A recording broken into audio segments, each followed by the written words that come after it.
Excelentísima señora embajadora, estimada Miriam Izquierdo, estimados asistentes todos a la sala, aquí presentes en la sala de eventos de la Cámara Comercial Alemana para España, y bienvenidos también a los que siguen este evento en streaming.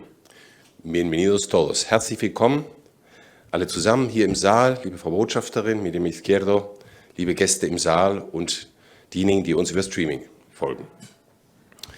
Más allá de estos saludos de rigor como anfitrión, me permiten hacer unas acotaciones más bien sociofilosóficas para contextualizar el tema del encuentro de hoy. 6 minutos, prometo que no va a ser más. Ich möchte ein paar philosophisch-soziologische Erwägungen anstellen, zu Beginn, die über die reine Prozedur des Willkommenheißens hinausgehen. Ich selbst bin Walter Plettenberg, Geschäftsführer der AHK und damit heutige Hausherr. Mi nombre es Walter Plettenberg, soy gerente de la Cámara y con eso hoy día soy su anfitrión. 6 minutos en español, con traducción un poquito más. A nivel mundial, Expansión reporta que el 6% de los CEO a nivel mundial son mujeres. En los consejos de administración del IBEX, en estos puestos codiciados por hombres y mujeres por igual, porque suelen tener una excelente relación entre trabajo a realizar y remuneración, reconocimiento social, teníamos a finales del pasado año ya una cuota del 39,4%. En Alemania, en los Aufsichtsräte, que no son los Vorstände, llegó prácticamente a esta misma cifra. Expansión berichtet die Wirtschaftszeitung, dass 6% der CEOs in der gesamten Welt heute Frauen sind. Am spanischen DAX, der IBEX, sind es 39,4%. An der deutschen Börse, am DAX, ist es ganz ähnlich, 39,2%. Contentos pues todos en este aspecto, aunque todavía podemos llegar a más. Ha sido alcanzada así en el ámbito de la igualdad de sexos reivindicado por el feminismo de decenios, la justicia a nivel de ejercicio de poder formalizado en las grandes empresas. Können wir damit zufrieden sein? Ist die Gerechtigkeit auf institutionalisierter Ebene in den Unternehmen, in den Großunternehmen erreicht worden? Das, was der Feminismus über Jahrzehnte verlangt hat, dafür gekämpft hat. Llegando a estos porcentajes hemos aportado así un elemento clave de justicia política, en línea del ideal expuesto en la República Platónica a nuestra sociedad. Sind wir mit diesen Prozentsätzen also dem Ideal einer politischen Gerechtigkeit näher gekommen, die Platon so schön in der Republik darstellt? Enhorabuena pues a las directivas 2006-54 y la del 2022-2381 del Parlamento Europeo y del Consejo, que han sido determinantes. Ist also ein Glückwunsch auszusprechen in beiden Richtlinien, in europäischen Richtlinien aus dem Jahre 2006 und 2022, die das möglich gemacht haben. Me temo que seguir apostando sobre todo por el criterio de diversidad, hombre y mujer, el trabajo de construir unos consejos de administración justos en Europa no ha hecho más que empezar. Porque uno se debe hacer la pregunta, ¿realmente es el equilibrio entre sexos en los consejos de administración y en otros lados un índice de justicia? Man wird sich fragen können, ob dadurch, dass diese Quote erreicht worden ist, tatsächlich dem Ideal der Gerechtigkeit näher gekommen worden ist. No aconsejará otra virtud cardinal de las 4 platónicas, la prudencia, buscar otros criterios para regir adecuadamente una gran empresa. La prudencia es la virtud que dispone la razón práctica para discernir en toda circunstancia nuestro verdadero bien. Würde nicht die Prudentia, die Vorsicht, die Weisheit als eine der weiteren 4 Kardinaltugenden von Platon andere Kriterien vorschlagen, um ein Großunternehmen zu leiten auf dem Niveau eines Aufsichtsrates? ¿Cuál es este verdadero bien para la sociedad? Desde ya un tiempo no se considera adecuado que sean simplemente representantes del capital que ejerzan este poder independientemente de su sexo femenino o masculino. Muy bien, aceptado. Es ist schon länger her, dass Aufsichtsräte schlichtweg Kapitalvertreter waren, ganz unabhängig davon, ob sie Frauen oder Männer waren. Einverstanden. Pero no debería proponer y legislar una sociedad más bien sobre otros criterios de diversidad, tan o más convincentes para alcanzar justicia, que juzgárnosla solamente en el binomio Hombre-Mujer? Aber sollte eine Gesellschaft nicht andere Kriterien vorschlagen und darüber gesetzgeberisch tätig werden, andere Kriterien der Diversität, die möglicherweise mehr überzeugen für das Erreichen der Gerechtigkeit als Ideal, als uns alles auf der Ebene Frau-Mann zu spielen? Déjenme poner unos ejemplos. La ministra de Trabajo, Yolanda Díez, fracasó hace pocos días con una proposición no de ley en el Congreso de incluir al estilo alemán los sindicatos en los consejos de administración. Sindicalistas es lo que ella quiere poner en los consejos de administración. Hombres o mujeres, probablemente le daría completamente igual a la señora ministra. Otro ejemplo. No debería la generación Z, ein erstes Beispiel. Yolanda Díez, unsere Arbeitsministerin, ist vor kurzem gescheitert im Parlament mit einer Gesetzesvorlage, um die Gewerkschaften, wie es in Deutschland üblich ist, in die Aufsichtsräte zu bringen. Otro ejemplo. No debería la generación Z, los nacidos entre 1990 y mediados de la década de 2010, tener derecho a estar presentes en los consejos de administración para hacer valer sus criterios disruptivos en la sociedad del futuro? No es ninguna ocurrencia mía. Joe Kaiser, CEO de Siemens, se llevó hace 2 años un buen bofetón de la joven activista del clima Lisa Neubauer cuando le ofreció sorpresivamente, o no tanto, un puesto en el Consejo de Administración y que ella rechazó. ¿A que sí?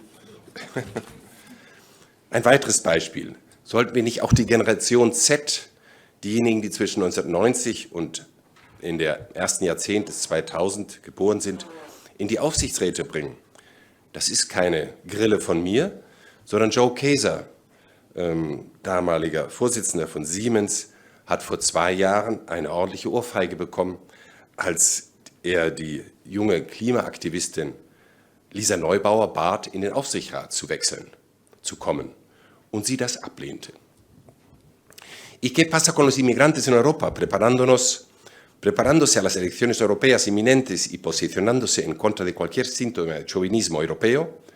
El Consejo de Cámaras en Berlín, la entidad a la que respondemos jerárquicamente aquí, lanzó una iniciativa hace pocas semanas de la que hasta el telediario alemán se hizo eco. El logo de IHK fue modificado temporalmente hasta las elecciones europeas, escribiendo una parte del logo, la parte derecha, con las palabras 27% von uns, 27% de nosotros, que es la parte de inmigrantes que tiene Alemania en la población total hoy día. Cientos de empresas y asociaciones se han adherido a este logo. Aplicado a nuestro contexto, ¿no debería plantearse su representación en los consejos de administración, la de los inmigrantes? ¿No aportan también ellos una sensibilidad muy propia a nuestra vida social y económica? Was passiert eigentlich mit den Einwanderern oder der Bevölkerung mit Immigrationshintergrund? Der Logo des DHK wurde in Vorbereitung auf die europäischen Wahlen für eine Zeit jetzt modifiziert. Sie kennen das möglicherweise aus dem deutschen Sprachraum. Da steht drauf auf dem Logo rechts 27% von uns. Hunderte von Unternehmen und Unternehmervereinigungen haben sich diesem Logo angeschlossen.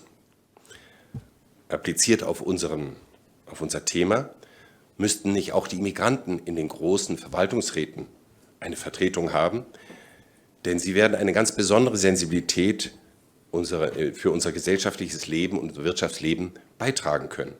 ¿Y qué pasa con aquel segmento cada vez más creciente que se sitúa en la segunda mitad de la llamada Silver Economy? Aquel 20% de la población que se ha jubilado.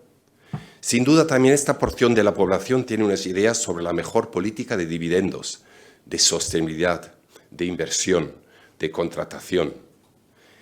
Y le parecería de justicia estar representados en los consejos.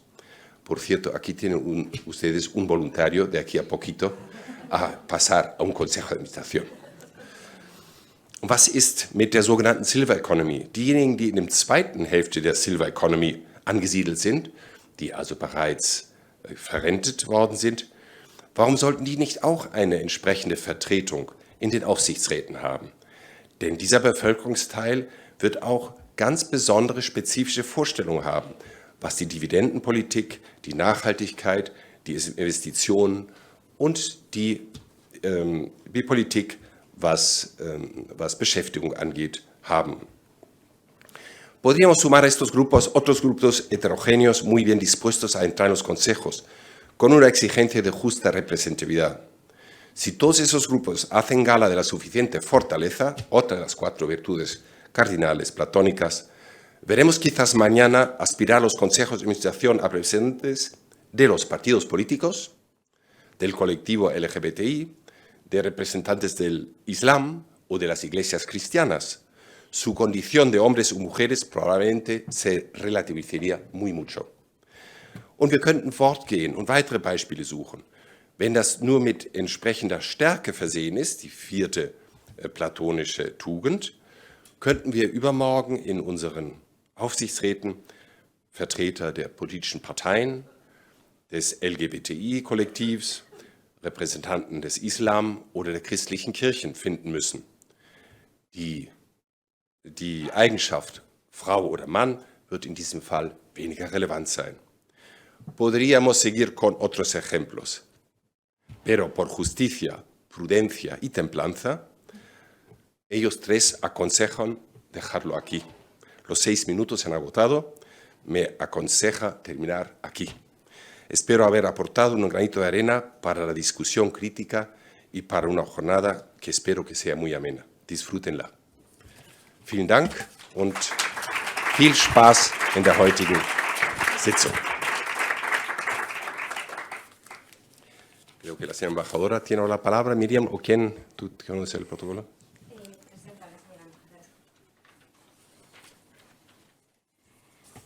Bueno, quería presentarles a María Margareta Gosse, que estudió.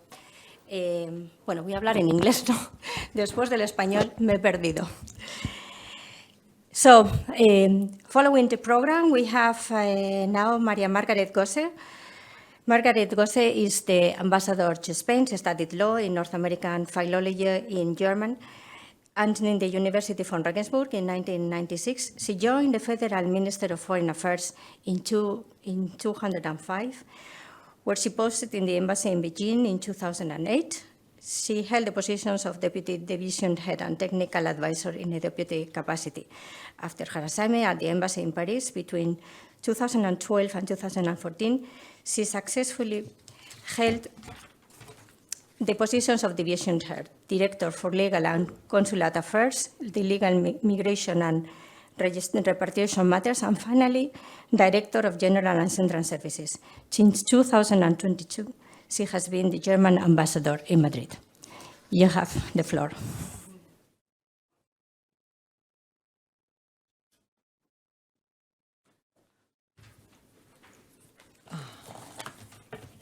Buenos días, bienvenidos. Muchas gracias, Walter von Plettenberg, para recibirnos aquí en la Handelskammer. Guten Morgen, einen schönen Tag. Ich freue mich, dass wir hier uns in der Handelskammer treffen können zu diesem Thema, das auf Englisch formuliert Towards a Greater Presence of Women in Top Decision-Making Positions heißt. I will go on in English because it's a bit easier and I don't have to switch between Spanish and English, Spanish and German. So it's been a real pleasure for me. It's a real pleasure for me to be here today to talk about this topic. As you may know, as an ambassador, I made my career in a foreign ministry and diplomacy. I worked in a very special part of it, which is not the classic part of diplomacy, which is the management of the ministry itself. And of course, also the human resources question and all those questions that turn around ascents and career planning. And of course, the topic that today we will discuss, women and men and women in a big organization, where there is a certain importance and which is the organization of power. And I think this is something, if we talk about presence of women, we have to have it very clear. It is a question about power. That's it. it is not so much about whatever we call it, diversity, of course, it's an aspect of diversity. And what it is also not at all, it's not a minority question. It's just accepting that there is not the half of the population, but in many parts of the world, it's a majority. Women are a majority, but as Walter von Plettenberg, thank you very much for the numbers, just pointed out, worldwide, globally, if you just take the sector of the businesses, there's just 6% of women. And that, to me, it indicates something is wrong. That in developed world, in particular in Europe and Germany, Spain, where we have directives that really order private enterprises to get into 40% or so, that we get slowly to 39.9%, but not one more. But it indicates also the necessity. I had a lot of key encounters in my former, and the work I was doing formerly, particularly in human resources. And when we were promoting, and we had to promote, it was also a legal demand, but for me it was not also a legal demand. I had lived a culture that was male-dominated. Usually I was the first woman in my place. I was in meetings where there's always males. I have nothing against males, but it's a strange feeling in the end of 21st century, or in the 21st, or the 20th century and the 21st century, to be always the woman among so many men. You ask yourself, why that? And you ask yourself, what does this do to the organization? What does it say about the organization? And what does it do to the organization? And I think it means a lot. It means a lot. It means all the structures of this organization have been created by the male part of the population. Would we do it completely different? I don't know. Because there has not been a structure comparable, dominated by women. So what is my point is, and always was, I have seen as a woman that was rather minoritarian, and some other women we had, I won't say, we're about 15% usually in the ministry, that we were considered in a certain way, we were treated in a certain way, but it was very difficult for us to make our points, and particularly if that meant that you should change structures, should change processes, make things better. There were always those very, very stiff hierarchies and those rules that you were not supposed to touch upon. And if you wanted to make a career, you had to follow those rules.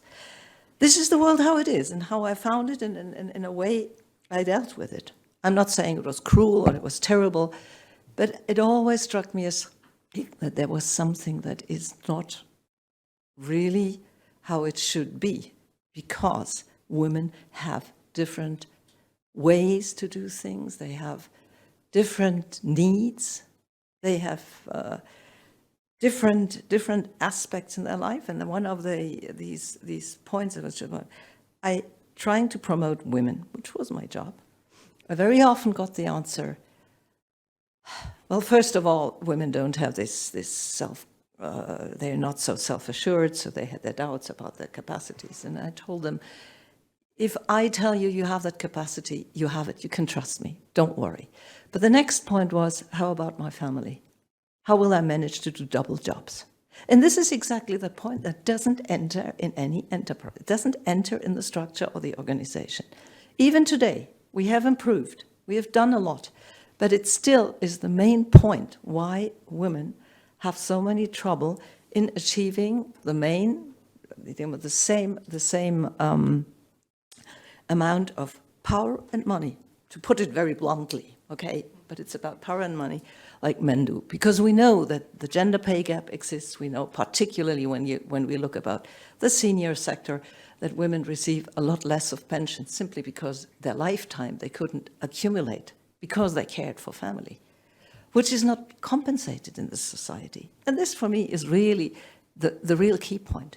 If we want to get to a more just society and overcome that gap in power and consequently in economic possibilities and in economic well-being, in a way, then we have to give women the more influence. The 39% is good, but it's done because it has to be done. For a long time, I was against quota, like many of us. Nobody likes to be, oh, you're a Quotenfrau. But then you see, if you don't do it, it won't happen. It just won't happen. Once it has happened, we will see what will happen. It is my experience that if you have few women, they will adapt to the system because they simply have.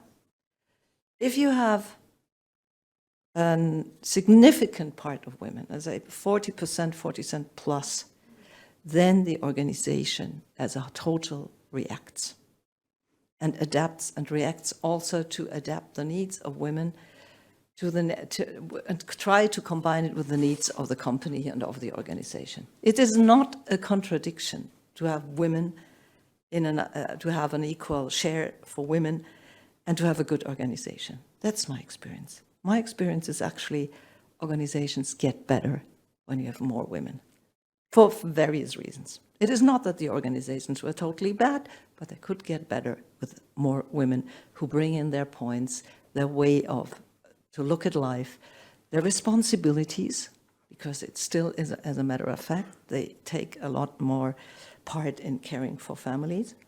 And this is, I think, what could be the positive side of our today's topic.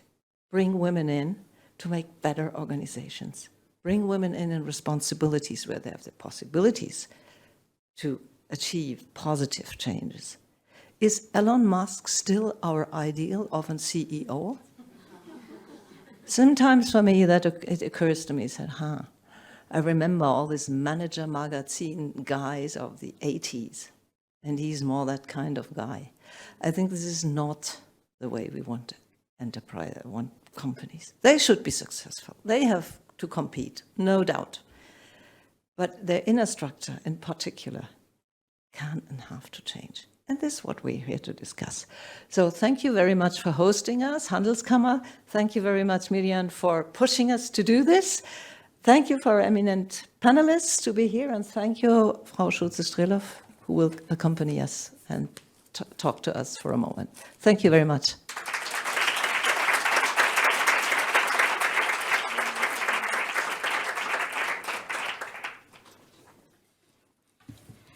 Thank you very much, Walter, for hosting us today here, and thank you very much to the Embassy for supporting us to be able to make this panel today. I am delighted to be able to explain what are the work of the foundation in order to promote women in boards. And I have invited Monica Schulze-Strelow to do so also in Germany in order that we can be able to compare both nations and see how differences we have. In Spain, we have this experience of a soft quota law, which has given rise to, a sustainable proportion of women in the boards, but which has prevented us for the good also experiences of having a hard quota law, which is that we have two markets, one of males and one of females. And in one of females, we are asking different conditions to the males. So in order to also join it to the comments of Walter, I could say that it would be fine that we have also Muslims and other people in the boards, but we will have to ask them for the same experience as the men are asking women. But the first men who joined the boards were not asked of experience, and they were there more or 15, 17, and 80% for long years. Today in Spain, having these soft quota laws, we are still asking women to have experience. And today, after having so many programs to train women for becoming board members, we are still hearing the men that women are not prepared, only because they don't have experience in boards, even when they have a very extensive executive career. So just to tell you what the foundation is doing for that, we are hosting a program together with EY and career lawyers for educating women to be members of boards. We are also doing research, and since I have to join the roundtable because Cristina from EGECON will unlikely not join us today because she has a personal issue. So I will be able to explain you more research that we have done in this regard. Also telling you not only the justice case, but the business case. While most of the research is saying that having diversity and having gender diversity is paying, as also Monica Sulcestrello will able to tell us in Germany. So let me present you Monica and continue with the program. Monica Sulcestrello studied political science and languages at the university in Bonn and Berlin. She was the managing director of BAO Berlin International for many years, which mission is the promotion and internationalization of the Berlin economy. After the company merged with Berlin Economic Development, she founded the private consulting firm B International Group in 2006, where she advised investors from both domestic and foreign markets and served as an expert of the European Commission. In 2016, she founded FIDAR, which is More Women in the Supervisory Boards in Germany, an association which is committed to sustainably increasing the proportion of women in the supervisory boards of German companies. Under her leadership, the initiative has grown into an important German economic network. Since 2011, FIDAR has published the Women on Board Index, which is lists the 160 companies traded in the DAX, MDAX, and SDAX, and TEDDAX, according to the proportion of women on their supervisory boards and executive boards. So we continue with the program. The floor is yours. Thank you very much.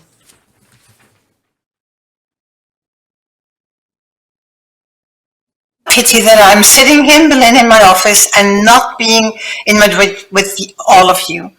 And I listened to the words of Mr. von Plettenberg, and I have to say, silver ages are, a lot of men are silver ages and part of the supervisory board, and that was never a problem. So silver ages, women are a problem, so I think that's really things we should think about. And I listened to the ambassador of the Federal Republic of Germany in Spain, Mrs. Goose, and she said, Augusta, she said, it's all about power. And I would agree, it's all about power. It's also about money, and it's about networks. And as long as men really focus on that, they will keep in the German supervisory boards as long as possible. And my task is now that I give you a short review what's going on in Germany. And I have to ask my co-partner who is helping me to go through my presentation. It will be often very short and you will have it afterwards, but I think it's good to have a view how we see it from FIDA in Germany. As Miriam said, we started FIDA was 2006, and I was the founding president, and I gave up the presidency in 21 after 15 years, and I think it was quite a long time. We are quite successful. We are now nearly, even more, we nearly have 1,500 members. A few men, a lot of women, we need more men with FIDA, and our goal is a parity of men and women in supervisory and executive boards of German companies. And what we are doing, we are nationwide, we are independent from policies, and we are non-partisan, and I think that's very important in Germany because we work quite a lot together with the government, but we are really independent. That's important. Next, please. That's why we really worked on that. The situation in 2010, and we learned it also from our ambassador, women are the majority. We are nice to say, okay, at least with birth we are 50-50. The university degrees are 50-50 in Germany. That is surprisingly overall, but it is. And then the situation in 2010 was the executive boards only had 3.6 percentage of women. And on the supervisory boards, we had nearly 11% women, but as it's in Germany different from other countries, we have the owner side and the employee side, and nearly 7% were from the employee side and nearly 3.9% from the owner side. So that was our main focus, what we have to change, we have to see, and we want to have parity. Parity doesn't mean 50-50, because I think nowadays we have to look for more forms of where people belong to, and I think that's very important. Next, please. What are we doing? We're creating publicity. We are working very hard on going on with the government to force them to do more. And we ask for more transparency, because that's what a lot of women say. We don't know how really all the processes are gone. And of course, we would like to know when there are supervisory board seats empty, but that's very, very difficult to find out in Germany. And we strengthen the network culture. I think women have to do much more on networking than men, because men are used to networks. Next, please. And we are part of the Berlin Declaration. I'm missing the text, okay. That's why I don't know where it is. But the Berlin Declaration was, it's coming. It was a coalition. It's now a coalition of 28 organizations, and we have 28 allied organizations. We started in 2011, 6 organizations and 6 women from parliament, really to increase the pressure that we will have a law where we have a quota. And we put together 30% was for the beginning, and we're still at the 30% and not as we hoped that we had more 40%, but we need more. Now with all the women organizations, we have more topics to look at. We look for gender equality and parity. We have the equal pay. We looked at the effective equality within ministers and government, and we think what we didn't talk about in 2010, but we are talking about now as preventing violence against women.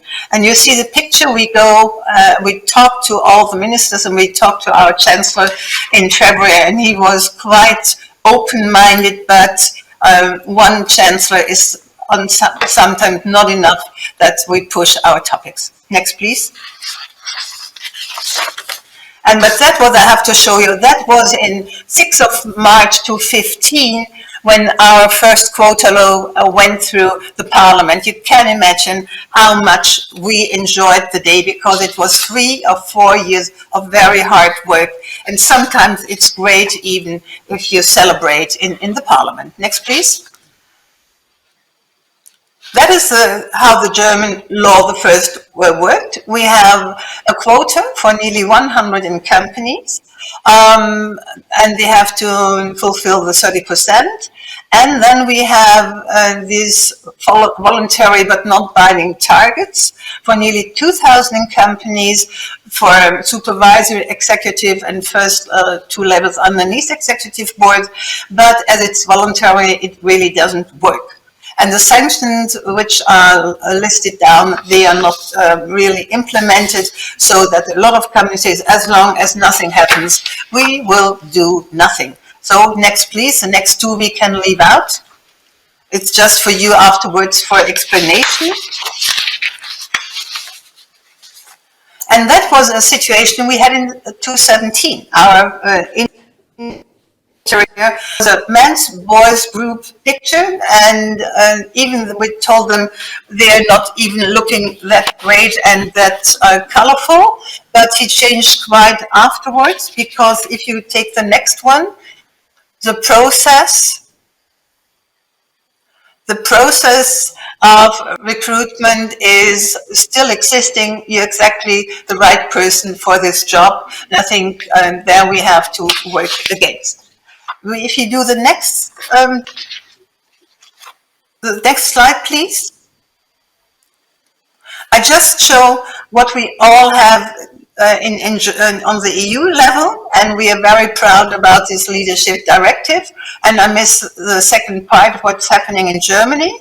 And then you see in 2001, we had an agreement between the federal government and an umbrella organization that they would fulfill more women on board. Nothing happens. And we had FIDE, then we had 2015, the first law, and we had a second law in 2021, because the target with zero was the reason why the minister could say under Corona conditions, now we have to go on. It was not part of the coalition treaty.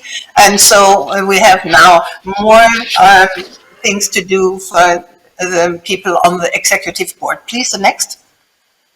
That's the situation now in 24. And you can see it's really a change. On the executive board, we have now, from the companies we are looking for, that are the companies which are listed at the DAX, MDAX and SDAX, and it's 15%, and on the supervisory board overall, it's only 30%, because from these companies which we are checking, the 100 companies with a quota, they are much higher. They are, I will show you later, they are nearly 38, but the 79 companies in the DAX which do not fulfill the quota because they are not fully determined, they are somehow in the early 30s. So it still has much to do with, is the quota law, or is it soft, or is it really binding, and we will work on that. We, as FIDE, as you, Miriam, you explained that you're doing, the next please, we are doing a lot of research. We started with the women on board for the listed companies, and we started in 2014 with a public women on board index for the public companies on federal state. And we had even that some federal states in Germany say we need to know the figures for our own country. We have Niedersachsen and we have North Rhine-Westphalia, which we will be in, I think, in the next 2 weeks. You can read about it. Please, next one. And if you see the results from the Women on Board Index on the supervisory boards, we have the 180 companies. Overall, it's 35.3%. The 100 companies of 35.6, and the 79 without quota, 71. You see the difference. And if you go to the executive board of these 100 companies, it's now exactly 18.3. The 100 companies with a quota, they have already 20.5, but without quota, they are less than 15. And 26 companies without any women on board on the executive board announced as a target still the no. And I think that is really hard to understand and difficult to overcome. Next, please. And now you see it again. You see when we started 2015 with the law, we had overall 180 companies, they had 90%, and those with the quota, they were already with 21, and without quota, 13.7. They increased quite a lot, but it's still not enough. And as the ambassador said, are 30% enough for us? Are we satisfied with 30%? No, we are only satisfied if we have parity. Please, next.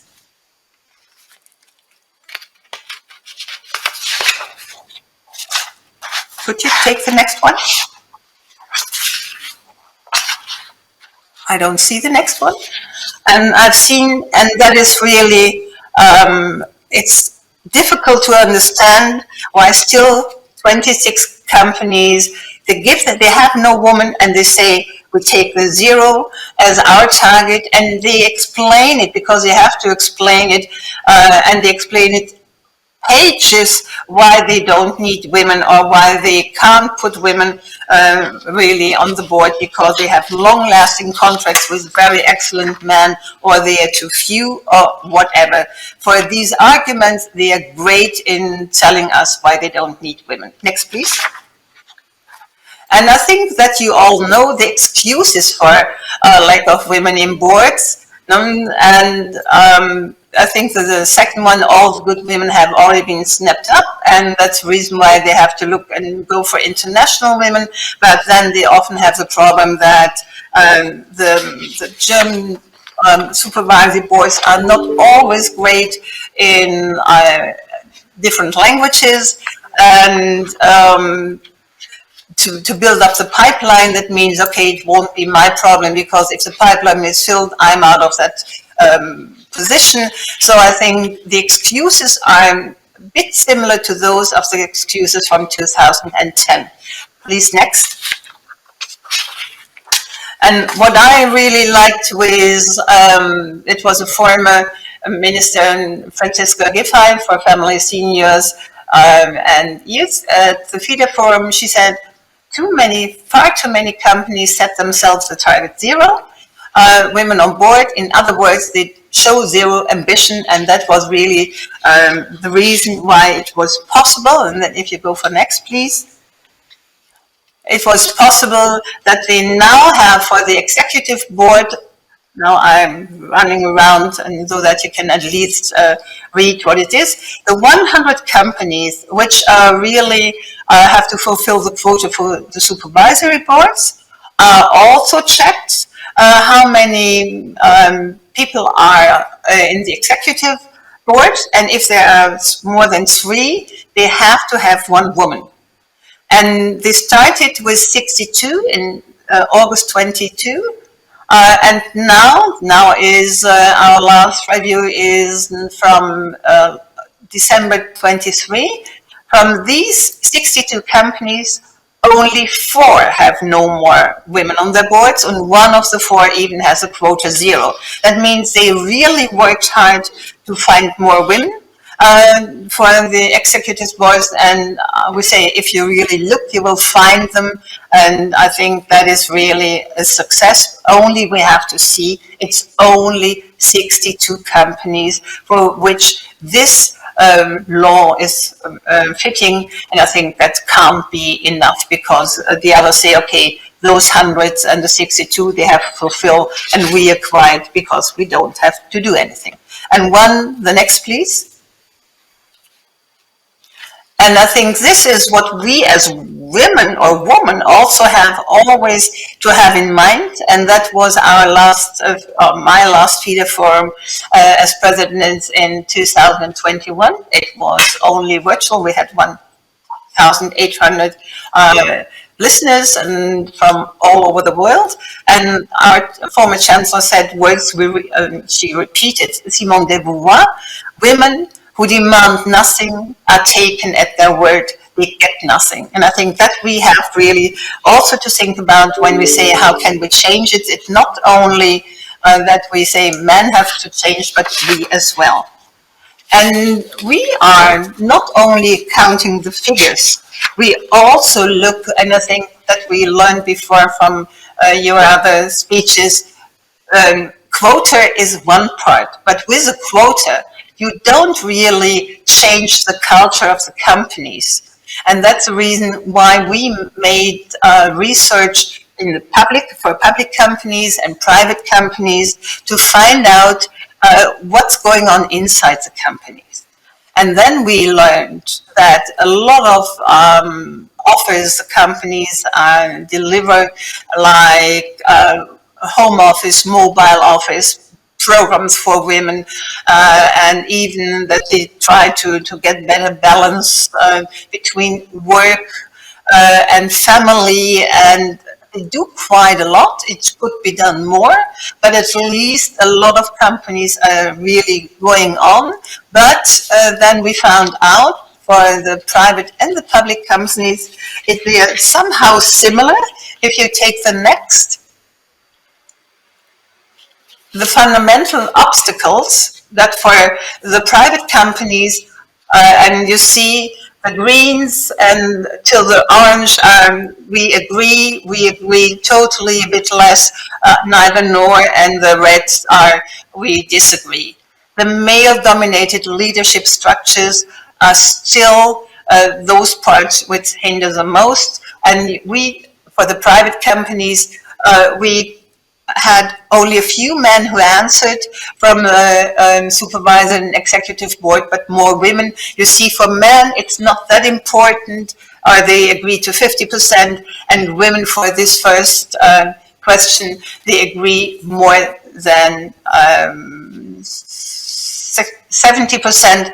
So the second part, or the second answer, is similar, that the hierarchy management culture is still male orientated. And as long as that doesn't change, you can offer as much as you want, but I think that's very important. And I think what is really also important is the different values of men and women, and we learned that from Miriam in the beginning, that women always have to show their qualification. Men are from birth, by nature, ready for the position. I think there we can overcome that, and that is very important for us as a result. And what, in addition, I don't have a slide because there was too many information on it.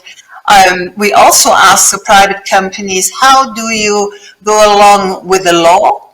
And 50% of them said, we are not able to inform our employees about the laws because we don't know the laws. And the laws we have now from 2015, 9 years, and they have to fulfill. And there's one part for the public companies, and I think that made us very nervous somehow, or still make us nervous, is the information that of those, and there we only asked women on supervisory boards, executive boards, and 42% of the women said that they have self-doubts. Okay. On the other hand, the male-dominated leadership structures are similar in the private, in the public company, but self-doubts of women, and Ambassador, you said it, if I ask a woman, take that job, it's really because I trust you, otherwise I wouldn't ask you. And I think that is the part what I said, we as women have to do quite a lot more to convince women and younger women, and also older women, that they are ready for the job.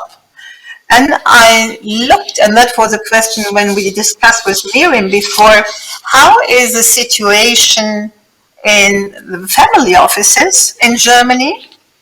And there I have to say, there is a study by the IFO Institute from 2023, and they checked 950 companies.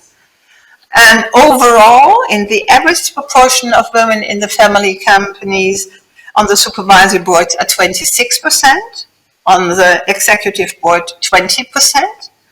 But the figures for the top families, top 500 families of the family companies, doesn't look that good. They only have on the supervisory board 23%, and on the executive 12%. And the proportion of women in management is higher in retail and hospitality services, while manufacturing and construction is lower than the overall average.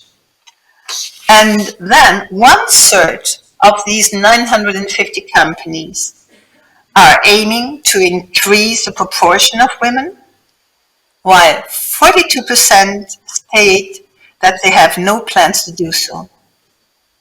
From our point, from feeder points or women's points of view, is a question for these companies: how do they want to counter the shortage of skilled labor, and how can they become an attractive employer for women? And I think that is one of the main questions where we really can enter the companies. We can't say that it will be better in that and that field, but overall we have to say that with women, at least we know for sure that the dialogue inside the company is better, that the team orientation is better, And the World Bank has a new study who says in 10 years' time, when we have more women in jobs, I think one of the big topics here in Germany, so many women are working, but so many women are only working part-time, that we have an increase of nearly 20% of the BIP if we put the women into the jobs and if they can stay in the jobs, because we have a question in Germany with women which are older than 50 that it's sometimes difficult to get new contracts. You see, we are quite on the way. We still think it's very difficult to move, because a lot of companies who in 2010 told us, look, women are not allowed in this level on the supervisory boards. They are politically much more correct. They tell us we fulfill the figures, but now it's enough. That means how could we work better together in these fields? And if we can go on a bit more, 3 slides more.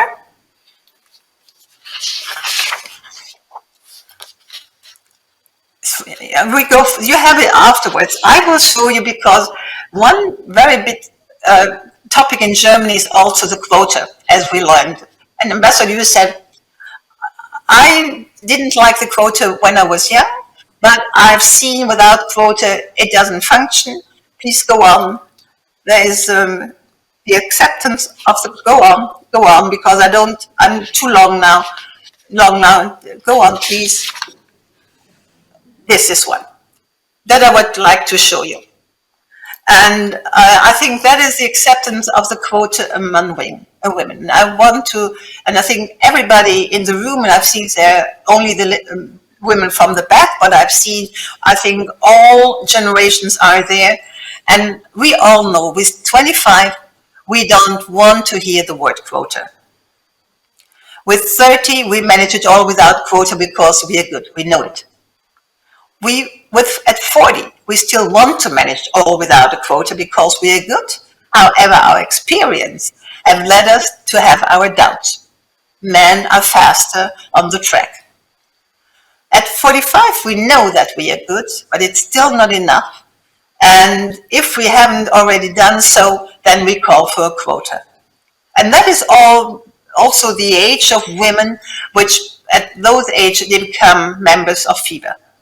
And when at 55, we look back and wonder why so few women have reached top managerial levels, and need to ask ourselves, what have we contributed to the change?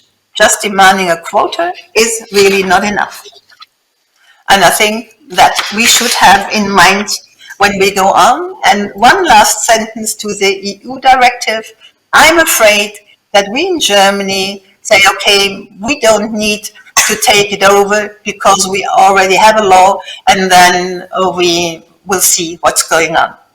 And we learn and look only from looking over the borders, and we in Germany, we always are very, very happy to see the strong women in Spain and how much you can move. And thank you that I'm allowed to speak to you. I think it would be better if I could be in Madrid and listen to you and get to know you next time. When you go on with topics, I will come. Thank you very much.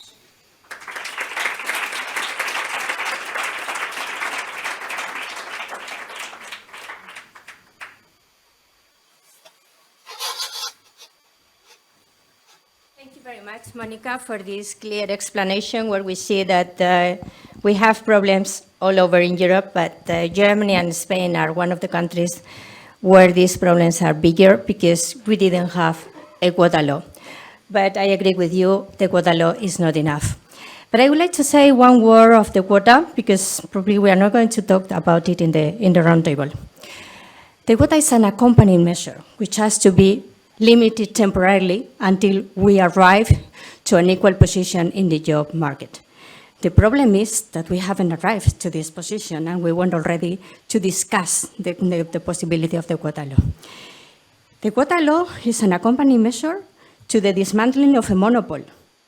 When we have a monopoly of the boards, we need accompanying measures in order to see it differently. it is not enough. We need other accompanying measures.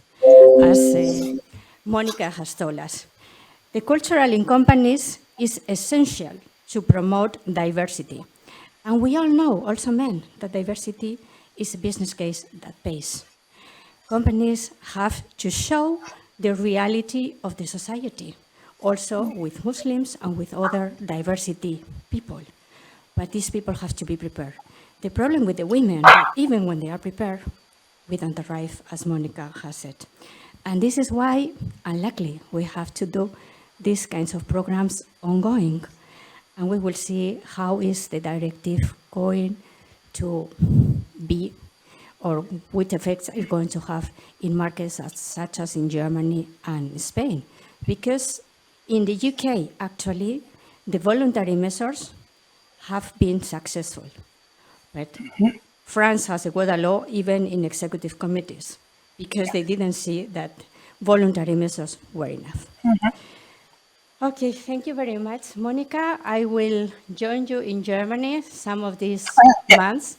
I will present my dissertation on this topic on the 13th of September in Witten, and maybe that will be a good opportunity to meet.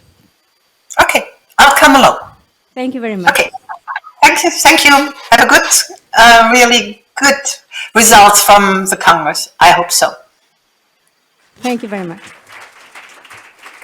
But I go on listening, but I take my picture away so I can listen.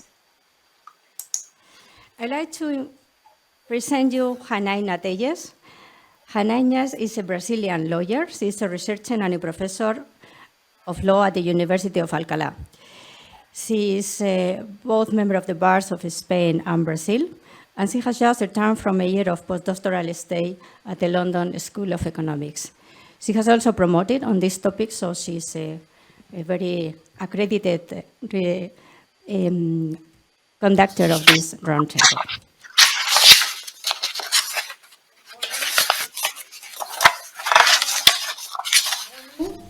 And if you permit me, buenos dias, bom dia, because I'm from Brazil. Today, that's okay. Today, after this first moment, we will have a table around the table for discuss good practice for have more women in making decision positions. So today we have 3 superpower girls here. The idea now is I will give you 6-7 minutes for each speaker.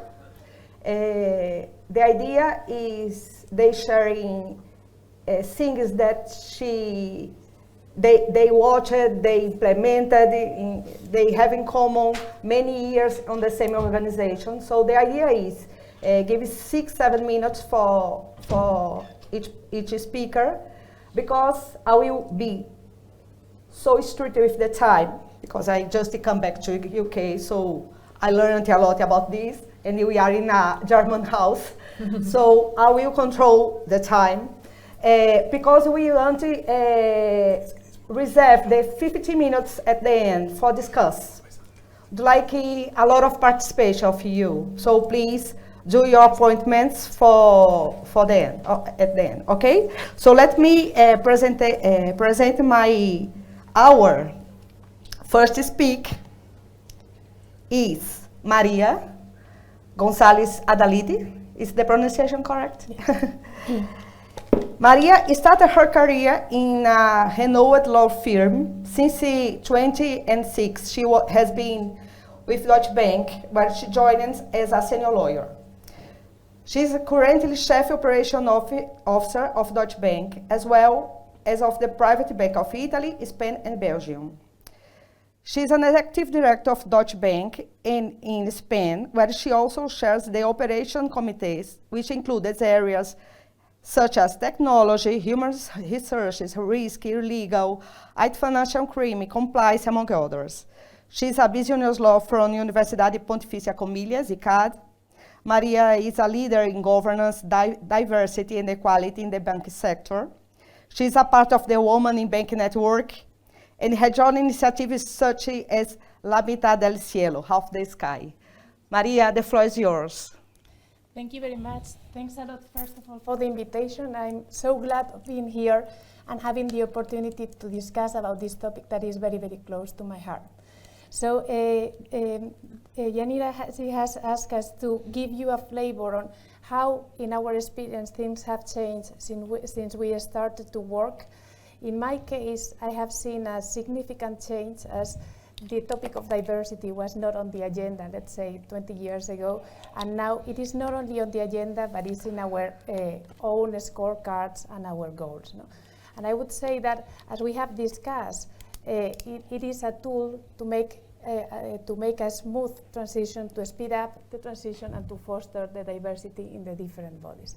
I think that during these 20 years, I've seen a lot of evolution. We have invested significant time in building a talent pool and the pipeline for the future leaders, and now we need to make sure that this happens.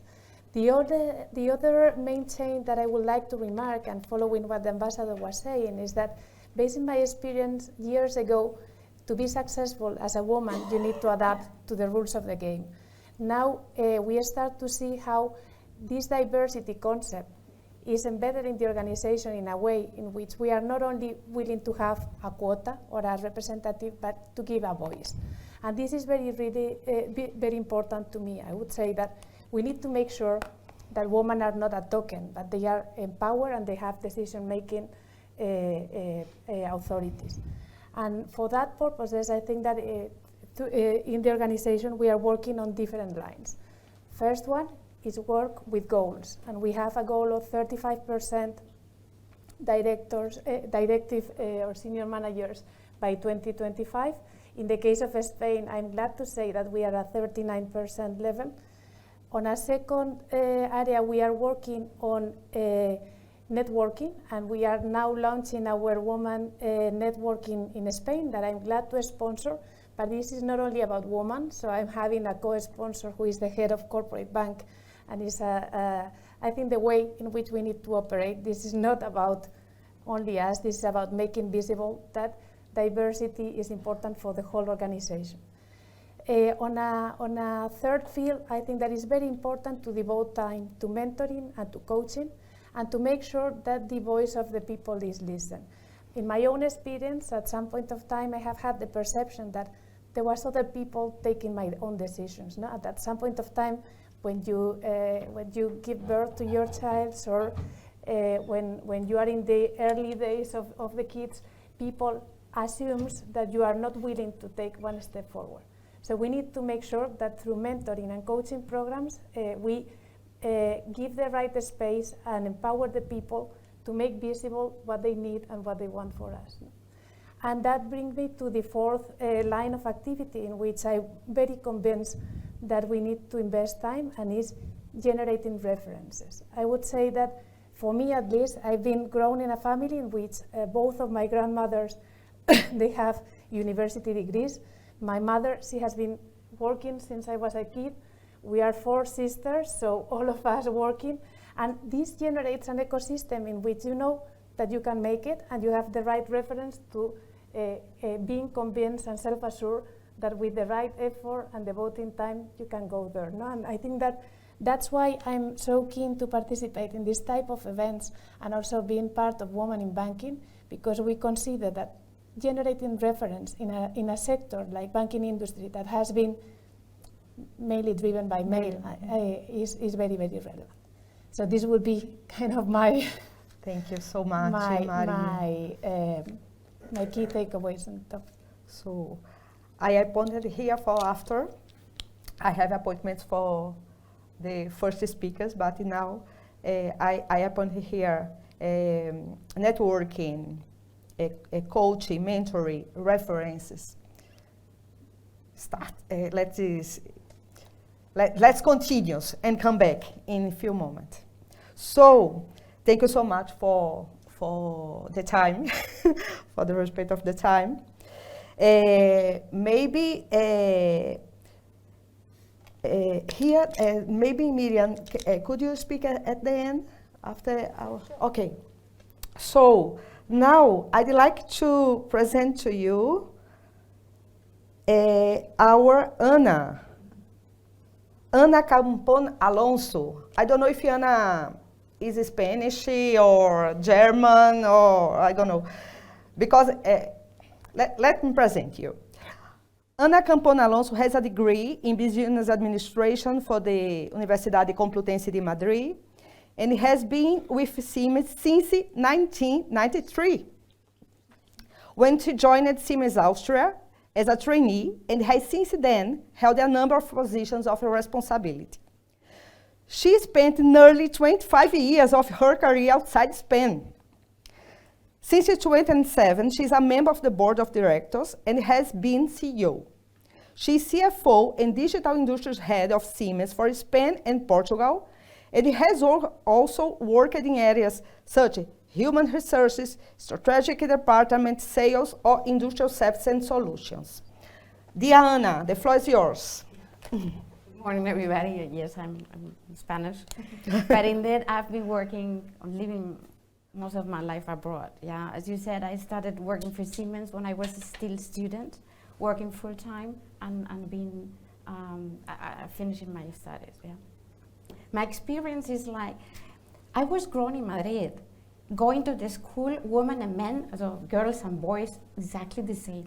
I went to the university to Complutense, the same. I have a brother at home who was the same.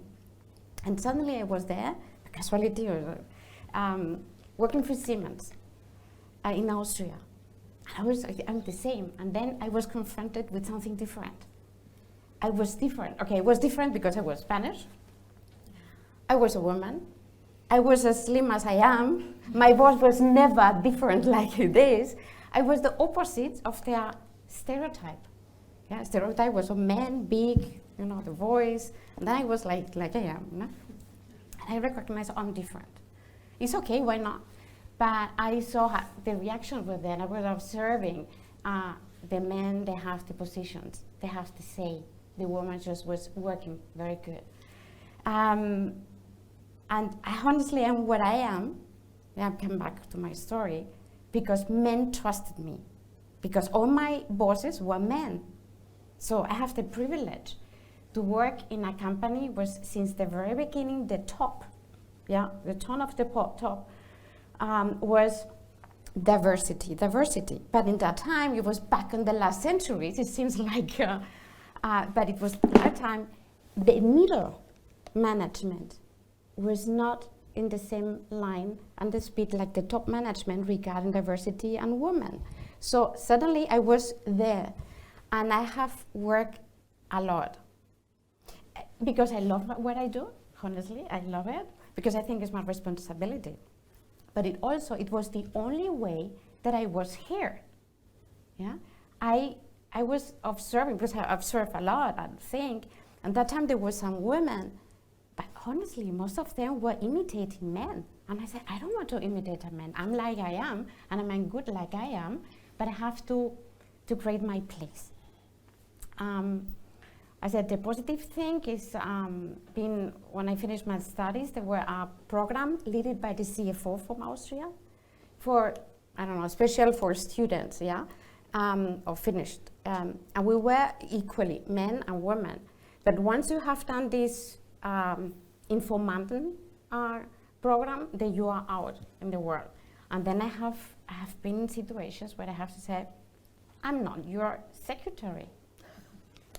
Yeah, and my knees were trembling, but I thought I have to do that. So this was back in the last centuries, and I've been working very hard to be heard. But again, the positive side of men trusted me and gave me the possibility. In my company, Siemens, diversity is on the top. The development is clearly so. I had the same situation, going to meetings, being the only one, the youngest, and slim and Spanish, yeah? Now it's not this. Now I go, there is a lot of women there, yeah? Because it comes again from the top, yeah? Going down and go from down. the situation have changed when I look back, yeah. But nevertheless, there is still some bias. It's about bias, breaking bias. It's about culture, and it's about breaking their comfort zone for many people. I think hearing you before, what we were asking was to break this culture, this bias, the comfort zone. And diversity is not only about women and men today. We're talking about women. You were saying also about other culture, is to accept people that they are introverts, for example. Because our bias, if we're in a meeting, you look at the ones that are more extrovert. They can explain themselves very good English, very good Spanish, very good whatever. But we have also to hear the ones that are introverts. Maybe they cannot speak very good the language, but they have something to say. There's something that we have also to learn about, yeah? And then we enrich the company. But it's a journey, and we have to be clear in mind that we have to do this exercise, yeah, if we want to success, okay? So this is my experience of summarizing. I have my experience of being really the different one. I have my experience to have to fight to be here and not to think even some years ago. And then finalize, I have still a couple of minutes. Even some years ago, I remember that when I was in Germany, I moved into Spain, and they said, what are you going to do? And you know, it's about those, instead to say I'm going to be the CFO in Spain, I said I'm going to go to the management. And the answer it was a woman, said, oh, it's fantastic, be assistant of the top management. And I said, no, it's to be, I'm working CFO or something like that. They said, yeah, it's fantastic to work there. I said, no, I'm the CFO. It goes, oh, I'm sorry. I'm sorry that I have to hear about that. Or sometimes I go to places where unless I show my card or when I begin to speak, then okay, they'll take a look. But the first moment, because of the bias, I'm only one, I don't know who is sick. Are you organizing? Yeah, so no, I'm not. Yeah, but I can do that, no problem, no? It's about breaking bias, yeah? But so these are a journey where we have to open the way, but I want to finish with something positive. If I turn back, there is a lot of well done, as in my company, for sure, I said I'm privileged that the top management move for the diversity, and we are a lot of women now. But we have still way to do. Yeah, not on my company also, sure, but outside I see a lot of bias still. Thank you so much, Diana. I remember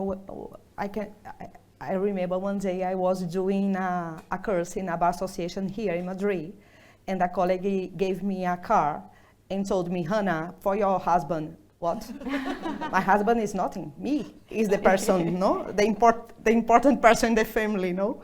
So, Anna, I appointed here diversity, the importance of the men in the process, be yourself, culture, bias.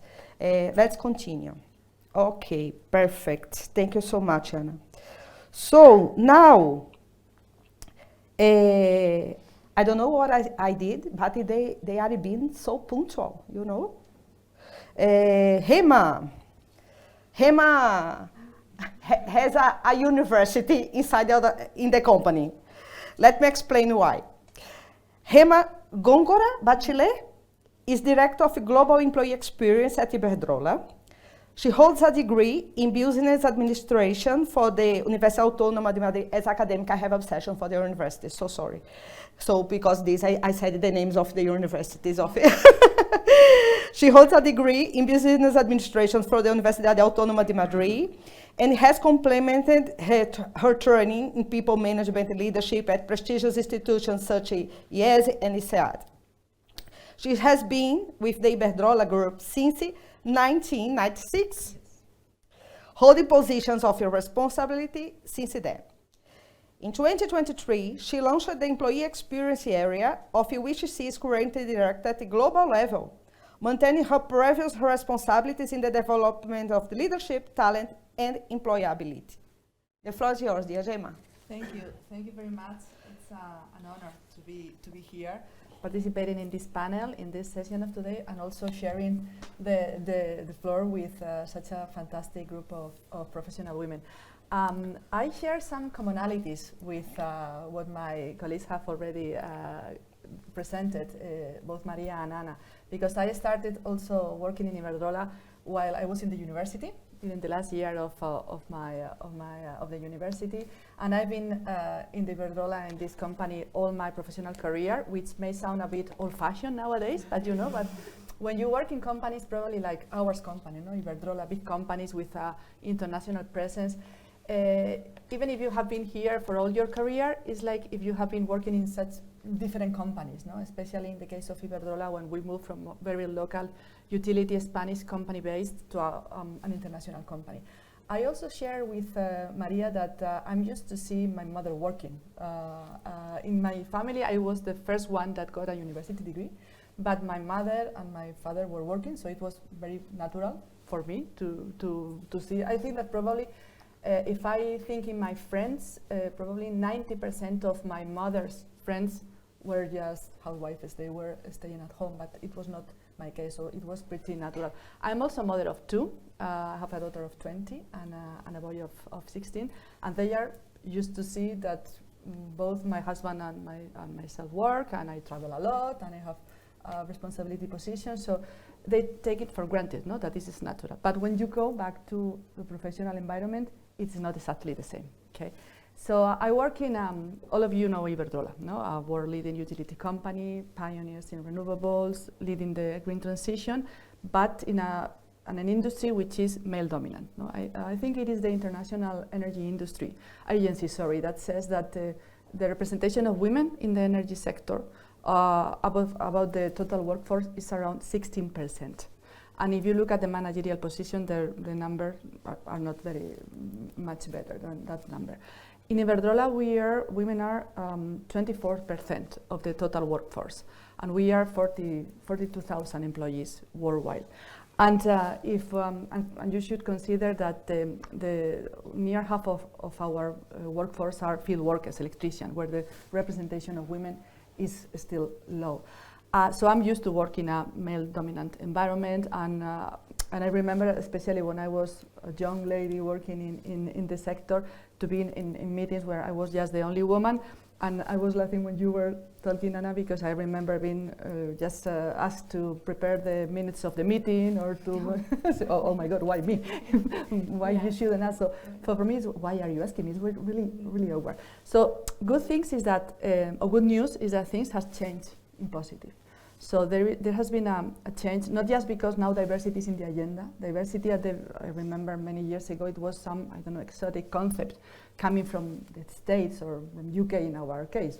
Again, remember, Iberdrola, the utility sector, a Spanish-based company, what we are today, that we have more employees, for example, in Brazil than we have in Spain. And nowadays, diversity is in the top agenda. Not just diversity, I would talk more about inclusion than diversity, because diversity without inclusion doesn't add any value at all. It's not a question of having women or whatever other group of people are. It's just ensuring that we create the atmosphere, the context, so those individuals can act like themselves, not just replicating the majority of the population that is in the room. Okay, so for that we are talking more about inclusion than about diversity. Okay, and also in Iberdrola we have 27.8, I think it is 7% of women in leadership positions. What we do, or we call it relevant positions, that include senior leadership position plus certain position reporting to the board. So the figures have increased, but the pace of change is still slow. So we need to do things, because if you do nothing, the inertia doesn't make the situation to improve quicker. So we are doing things to promote that the change goes or have a better results. One thing is that we have targets. We have an ESG model, and all the information is public. You can enter in our web. We have the Capital Markets Day and an ESG Day 2 months ago in London. So we have an ESG model where we have committed in achieving 30% of women in relevant position by 2025 and 35 in 2030. Could it be bigger, or more ambition, the goal? For sure. But considering our representation of the total workforce, I think that it's the starting of the journey.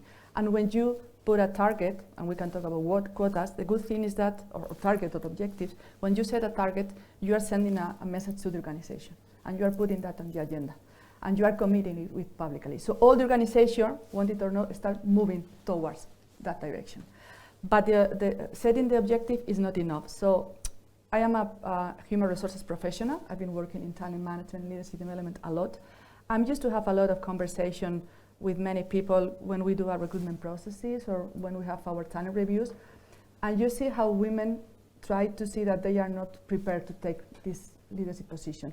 I always ask them the same question, both to women and men. Are you ambitious? And I would say that a lot of men say, yes, of course, I want to be the next CEO. And women usually say, no, I'm not ambitious. I know you are not ambitious, but you don't like to progress professionally. Don't you like to be recognized, to get, to fulfill your goals? Oh, yes. Well, that's being ambitious. No, ambition doesn't have to negative connotation. I don't know why we have that self-limiting belief, no, that's not good, progress is not good. So we need to be more vocal, no, and more clear on that. And the other point that I would like to share with you is this Her Energy program as an example of something that we put in place last year to try to gain visibility on female talent. So Her Energy is a leadership development program targeted to women, not because we need to develop specific skills to women that they don't have, because we have a very good women talented Iberdrola, but it's because there is a crucial transition or moment of transition in career, that is where we are moving from middle manager to senior management position. That's crucial. And we had observed that in the tables where the discussion around succession planning were happening, there was a lack of female names appearing in the conversation, but the talent was there. We had the figures, we have the talent pool. So we created this program to promote more visibility on women talent. So this is a 6-month program where women are working on real business relevant projects for the company, sponsored by the CEOs. They have also mentoring. We were talking before about mentoring coaches, for sure. We need to have role models, with female and male, both of them. But we have created this program after having some internal discussion about should we have a program just for women? Is it good? Is it not? And we decided to take the risk because creating this coalition of women really allows them to have specific discussions and to work on boosting certain skills that are really helping them to be more vocal on their professional careers. And again, they are gaining visibility at a local level in the geographies and also at a global level, because Her Energy is a global program. Okay, so and they are working in business that are going to be implemented, so they are much more visible and they are acting as references for other women in the company.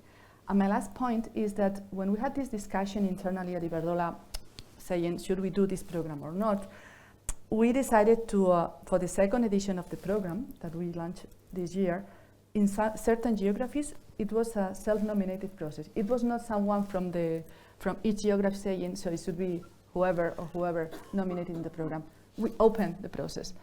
The response that we got from women was fantastic. So some of the discussions that we had internally saying, should we do that, shouldn't, we decided to ask our employees, and most of them say, I want to be here, I want to participate. So I think that's a good signal of being more vocal on asking for opportunities.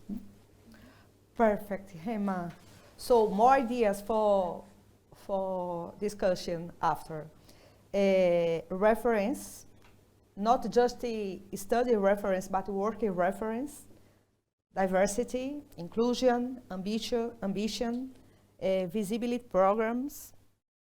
Let's continue. So we have the luck to have today our president. I heard Miriam 2019, I think so, and never forget. She never forget. In a congress, we sharing a table in a congress, and I never forget what she said. Miriam is president of the Women Forward Foundation, CEO of Comerciando Global and UTIC. She holds a degree in economics and law from the Universidade of Deusto.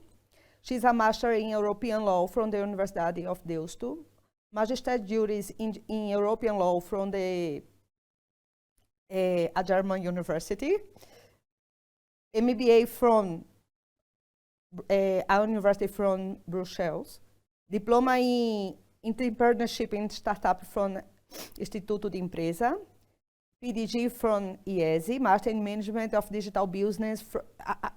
I saw that I study a lot, but you is more. You won certification in corporate governance from Harvard Business School. She's a member of the advisory boards of Agranda, Corporance, and Headspring, top boards, and of the Independent Foundation. Miriam, the floor is yours. Thank you very much, Hanaina. Yes, actually, I have had a very different careers from you, because since you have shared with us some example of how you arrived there, I will share with you how I arrived to founding this foundation, actually. I started in international law firms, and then I joined the civil servant of the European Commission. But then when my husband didn't want to live in Brussels, and neither wanted my family for us to live in Brussels, and also our daughters. So I came back to Spain, and I had the possibility of making a really important contribution to Europe, I would say. And I was serving at Leche Pascual, and there I had a very strange situation, because there were some multinationals who have put some barriers to the trade in the European Union as a whole, which were specifically very harmful for the German industry and for Leche Pascual in Spain, since Leche Pascual had bought a technology from the Germans, which was concerning heat-treated yogurt.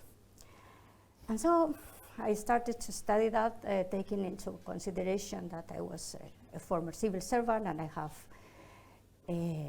am a PhD in European law and all this knowledge, and I say, how strange that we don't have free circulation of yogurts in the European Union.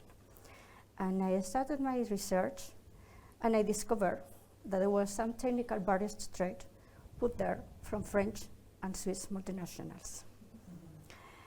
And for me, it was very difficult, because I was a woman, as you were saying. I was different, I was young.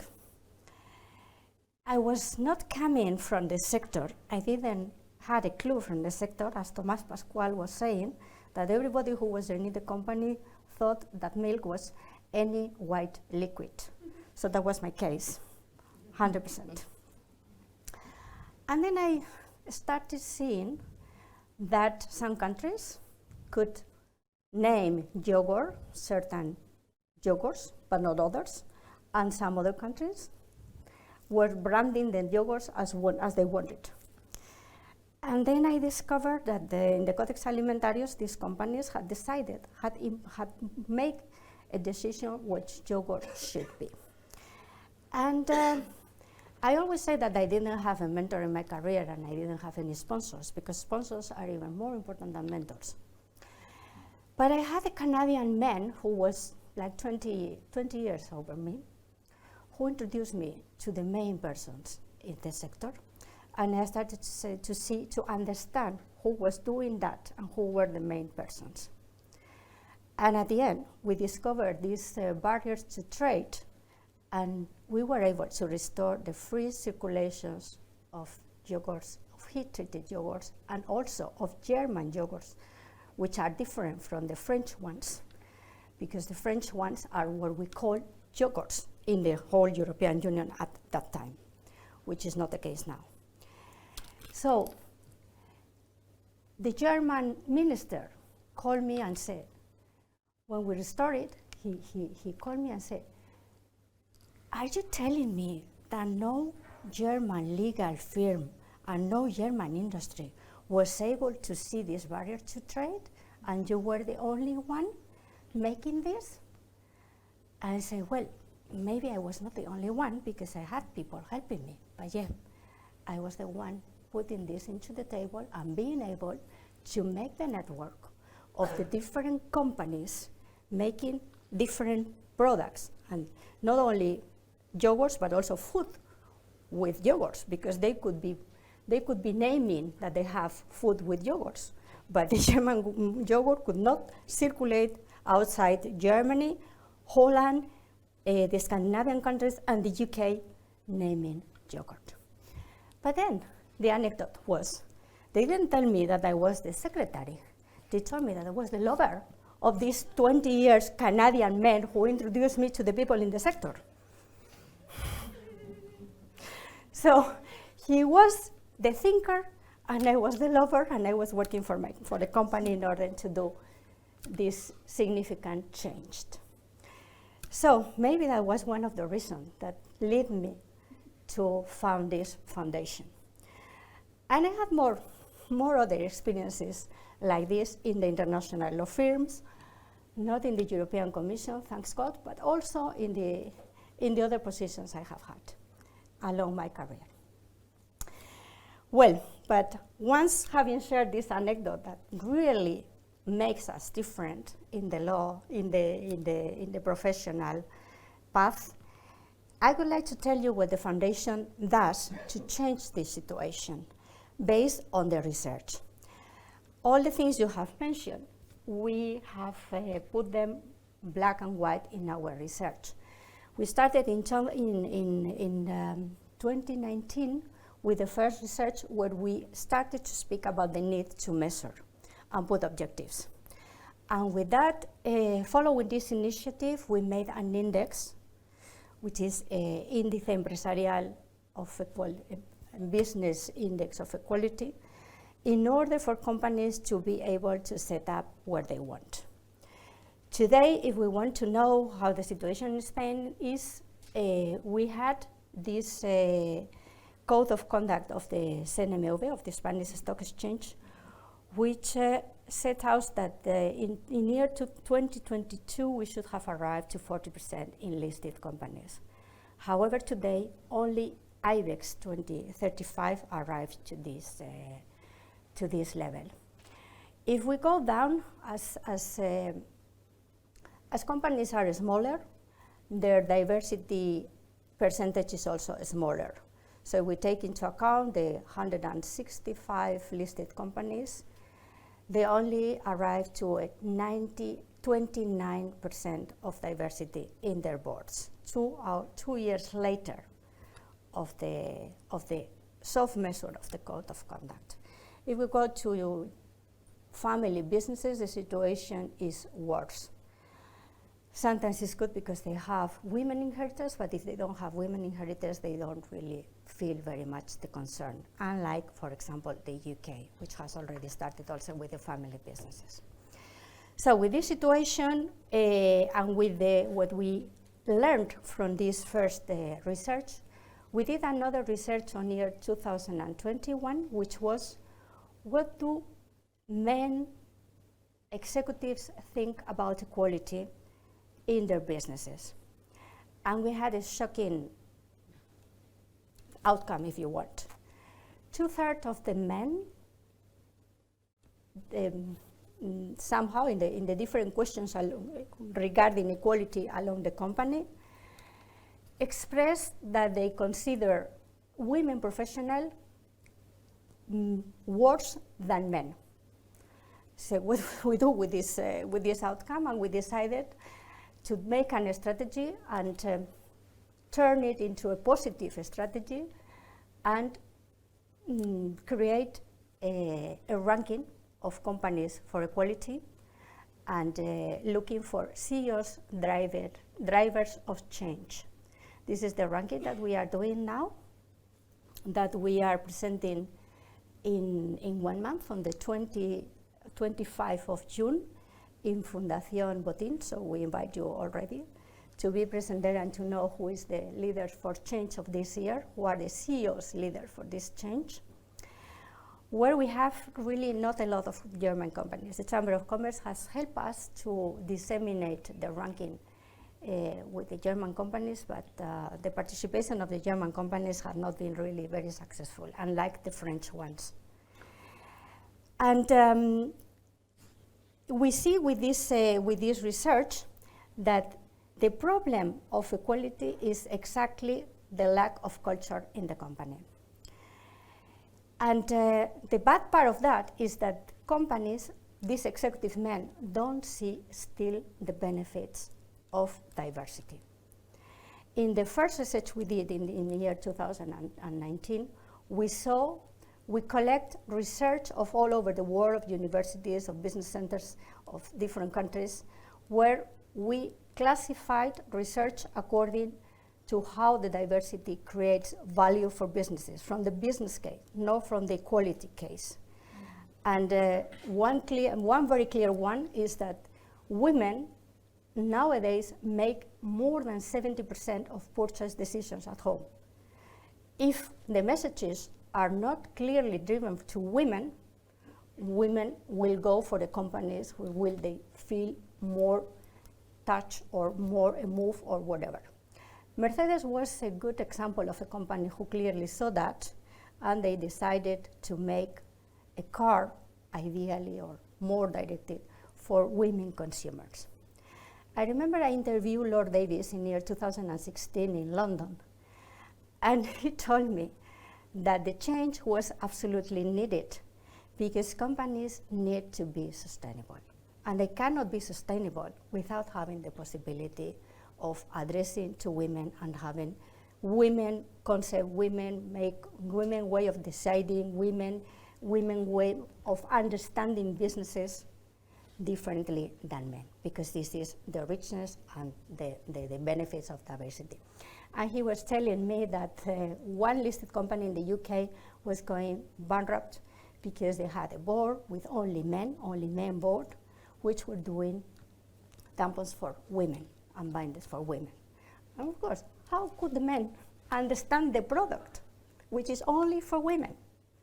And this is, well, really the opposite side of the reality. If society is made up or is composed by 50% of women, boards have to be composed of something which is called parity, which doesn't have to be 50%, but something like 40, something which gives flexibility to the market. And now we have done a new research, which is what is the stand of equality today? And we have some improvements in Spain, as these numbers demonstrate, that we have already 40% of women at least in age 35. But we have also made a positive change, because last year we only have 39% of equality plans registered in the Ministry of Equality for all the companies obliged to. This year we have arrived to 53%. So this is the good news for this year for something which is compulsory for companies bigger of 50 employees. Thank you so much, Miriam. Miriam told us about important things as age, sponsors, more important than mentors. Maybe now, if somebody has doubt about it, she can explain more sustainability. So, as you remember, our table was about good practices for helping women to make decision positions. So, the ideas here that you heard about is networking, mentoring, coaching, references, diversity, the importance of the man, be yourself, culture,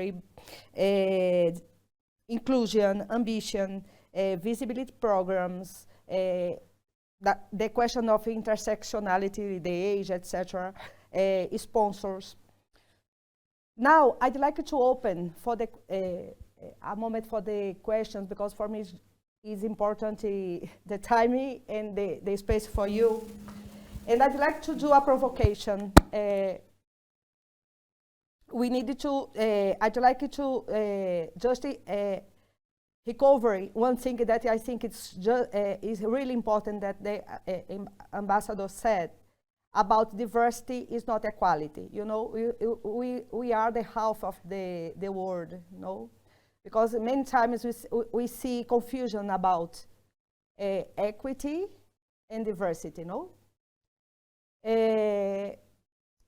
But the most important now is that the floor is yours.